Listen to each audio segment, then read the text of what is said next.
It is a pleasure to be here today at the site of the future Bradford Bypass alongside my colleague, Minister Mulroney, who has been such an incredible champion for this project and such a strong voice for York Simcoe.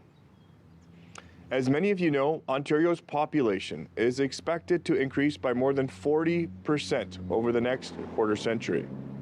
The Greater Golden Horseshoe's population alone will grow from 10 million to almost 15 million people, including millions coming right here to Bradford, Simcoe County, and York region. The good news is the region will add millions of new, well-paying jobs. The bad news is all these people will find themselves adding to Ontario's already over-congested highways, which are projected to be at capacity by 2031.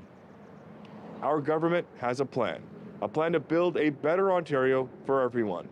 That's why we are investing more than $28 billion over the next 10 years to expand and maintain highways across this province and deliver on generational projects like the Bradford Bypass and Highway 413. We have a responsibility to build Ontario for the next generation of young people, families, and businesses. They shouldn't have to be stuck in gridlock that's already costing our province $11 billion a year in lost productivity and increasing the costs of goods families see on store shelves. That is why today, I'm proud to announce that our government is moving forward to build the Bradford Bypass by awarding the contract for the detailed design of the western section of the project running 6.5 kilometers from Highway 400 to Simcoe Road 4. During construction, the project is expected to support up to 2,200 jobs annually and contribute to $286 million to the province's GDP. Once complete, the new 4-lane, 16-kilometer highway will relieve gridlock on the 400 and 404, save commuters in York Region and Simcoe County up to 35 minutes in travel time per trip, and keep goods moving across the Greater Golden Horseshoe. Today marks a milestone in our government's plan to build the critical piece of infrastructure. Early works for the Bradford Bypass are already underway, including the construction of a new bridge at Simcoe Road 4 crossing over the future highway, widening County Road 4 from 2 lanes to 4, and adding a multi-use path on the east side of County Road 4. As Ontario grows at a historic rate, there has never been such an urgent time to get shovels in the ground and build new highways and roads. Not only will the Bradford Bypass be a game changer for communities across York Region and Simcoe County, it will create good-paying jobs and drive economic growth in the region for decades to come. Under the leadership of Premier Ford and our government, we're getting the Bradford Bypass done. With that, I would like to pass it over to the local champion and someone who has advocated for this project fiercely, Minister Mulroney. Thank you very much. Good morning, everyone. Thank you so much, Minister Sarkaria.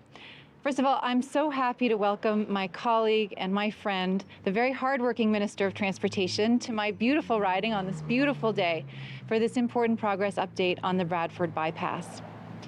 The people of York Simcoe have been asking the province to build this critical piece of infrastructure for almost 5 decades. Commuters across this area need this highway to get to work and home to their families safely and more efficiently. The farmers in the Holland Marsh need less congested highways to get their product to market sooner. And Ontarians need a government that's committed to building critical infrastructure for the benefit of all. Because when goods like produce sit on congested roads, the price of those goods goes up. Our government listened. That's why in 2018, we committed to building the Bradford Bypass, and we recommitted to the project in 2022. And it is because of the leadership of Premier Doug Ford that we are delivering on that promise. And so, in August of 2019, our government reinitiated the environmental assessment process for the bypass. The previous Liberal government had left let the EA, which had been championed and secured by my predecessor, the late Julia Monroe, they let that expire when they were in power for 15 years. The Premier joined me at the annual Bradford Carrot Fest in 2019 to mark the important announcement of the reinitiated EA. Many of you here today were present on that beautiful August day, and I'm sure that you would agree that there was great excitement for this news. So today we're here to continue to honor our commitment to the residents of Simcoe County, York Region, and beyond. This investment for the detailed design of the western section of the project is a significant milestone for the Bradford Bypass. So I want to thank the Premier for honoring his commitment to the residents of my riding. He said he would get it done, and with this announcement today, we are a step closer. Thank you to my colleague and friend, the Minister of Transportation, for continuing to drive this critical project forward, and to Mayor Leduc and the BWG Council for their continued support.